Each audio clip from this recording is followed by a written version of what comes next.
Hi, I'm Bridget from Sydney Fish Market, and today we're going to talk about squid. You may not be aware that calamari is a type of squid, but not all squid are calamari. So how can you tell? It's the length of the flaps. So if you have a look here, the flaps go the full length of the body. That's a calamari. But like all good rules, there's an exception. And the exception to the rule is this one here, which is often sold as a calamari, and that's because the flesh is quite thin, and because of that it's a little bit more tender. The flaps on these ones will go halfway down the length of the body. The next one here, the Gould squid, it's got short flaps right at the top. The flesh is a lot thicker, so it means that you've got to be very careful about the cooking because it can easily overcook and become tough. The preparation and the cooking for all of these exactly the same. So we'll prepare one in a minute, but the cooking is either a very high temperature and very fast, meaning 1 to 2 minutes until the flesh turns white, or very low and slow cooking, which means it could take 45 minutes to an hour and a half, depending on the size of it, until it's melt in your mouth tender. And the alternatives, you can use baby octopus and you can use cuttlefish, and we'll prepare those in another segment. So let's get started on the squid. So this one here is known as lollygo squid, and it's got the flaps that go halfway down the length of the body. It's got 2 eyeballs, 8 little legs, 2 long legs. So what you need to do is grab above the eyes and pull. Put your finger inside the tube, and I mean just inside. Do not go walkabout, because you can find all sorts of things in there, fish with spines and spikes. Run your finger around the inside of the tube till you find the hard bit, go behind the hard bit, grab hold of it and pull it out. This is the quill, that's what's been holding him up straight. Now if it breaks, because often this much will come out and you'll leave the rest of it in there, don't worry, we're going to open it up so we can get it out later. All right, this is the tricky bit now. Grab hold of one flap on the underside where it's white. Stick your thumb in and make a hole. Make it as big as the flap. You can see the clean flesh in underneath.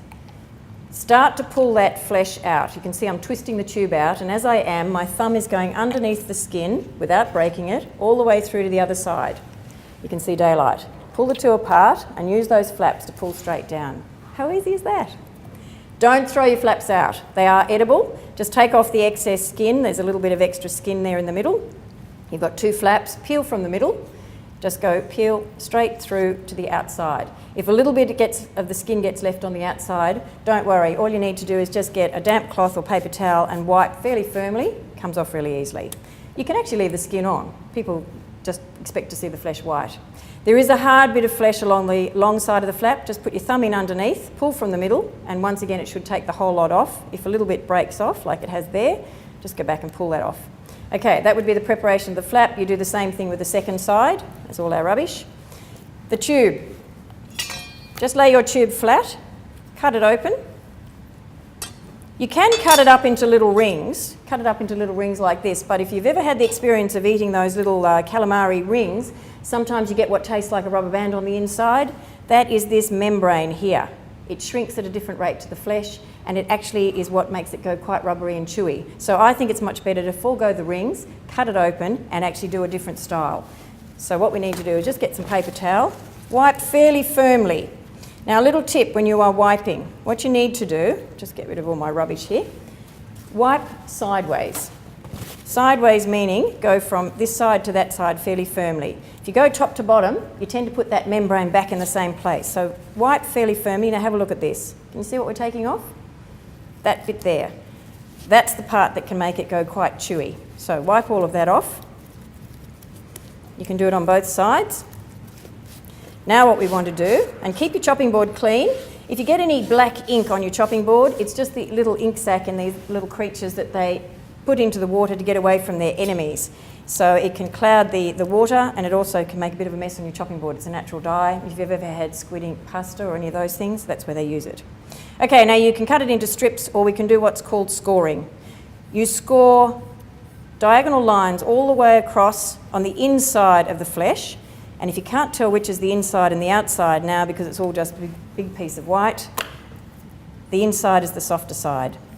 So little diagonal slashes all the way across, and then cut it up into bite-sized pieces. So down the middle, and then just across into bite-sized pieces, remembering it will shrink a little bit when it cooks, so don't make it too small. As it cooks, those little bits will open up and curl, and the other really important thing is putting the slashes in. It is a form of tenderising, so it makes your flesh nice and tender. Don't waste the legs. Here are the eyeballs, the 8 little legs, the 2 long legs. You're going to chop it on the chopping board between the eyes and the legs. So put your fingers over the eyes. People don't like that bit, but if you don't do that, you'll cut through the eyes. Push between the middle of the legs. There's the little beak. Looks like a bit of shell. Just take that whole little bubble out. You can cook that as a whole, but you can see the legs are a little bit thinner than the middle bit, so I suggest you cut through the middle to make it all even cooking. And then the whole lot can go straight onto your barbecue, into the fry pan, or you can do your low-slow cooking. Enjoy.